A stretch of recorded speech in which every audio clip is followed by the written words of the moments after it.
3 skill sets that you think every person should work on right now while they have the time and while they're sitting still? What are the 3 things that you think every person should brush up on right now? Boom. First of all, vlogging. It is a fundamental, it's a fundamental tool of any way to expand, period.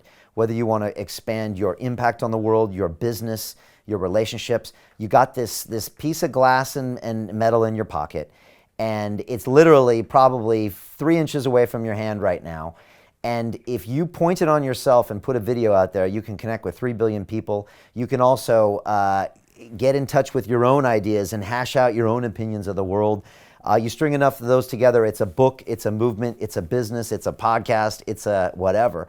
And yet most people, it's such a big barrier to entry because they're worried about what other people think of them. So honestly, today I challenge you to do 10 vlogs in 10 days. It could be 1-minute pieces where you talk about your favorite food. You go live on Instagram and you can't edit it or take it back. So that's why I would say one thing, do that right now.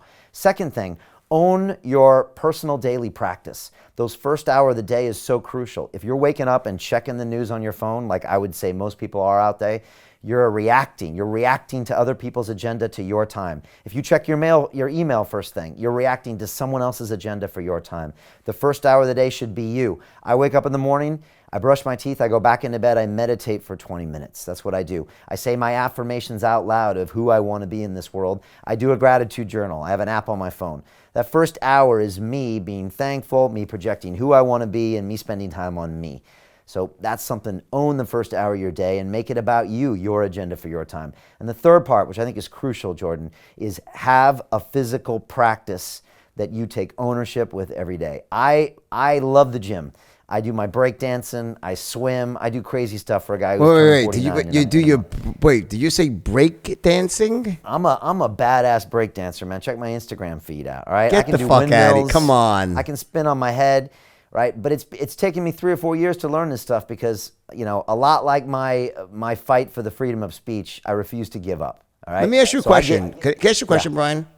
Yeah. Why? Why of all things, why breakdancing? Okay, so look, you know, for the last 9 years, we've also been making documentary films. And one of my guests on the show was a guy named Ido Portal, who's a specialist in human movement. He's one of the mentors of Conor McGregor, right? The brash-speaking Irish MMA fighter.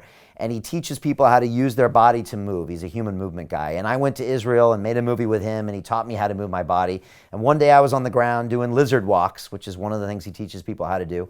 And I thought, this reminds me of breakdancing when I was a kid, you know, going to school in Southeast San Diego with all the Hispanics and all the blacks and all these people. And I learned hip hop music and I saw breakdancing and I thought, I want to try this. So I started learning. I've had some of the top breakdancers on London Reel. I've got great coaches. It's a great physical practice. It's taught me how to express myself and dance, you know, for a guy who can be wound up. I love it, by the way.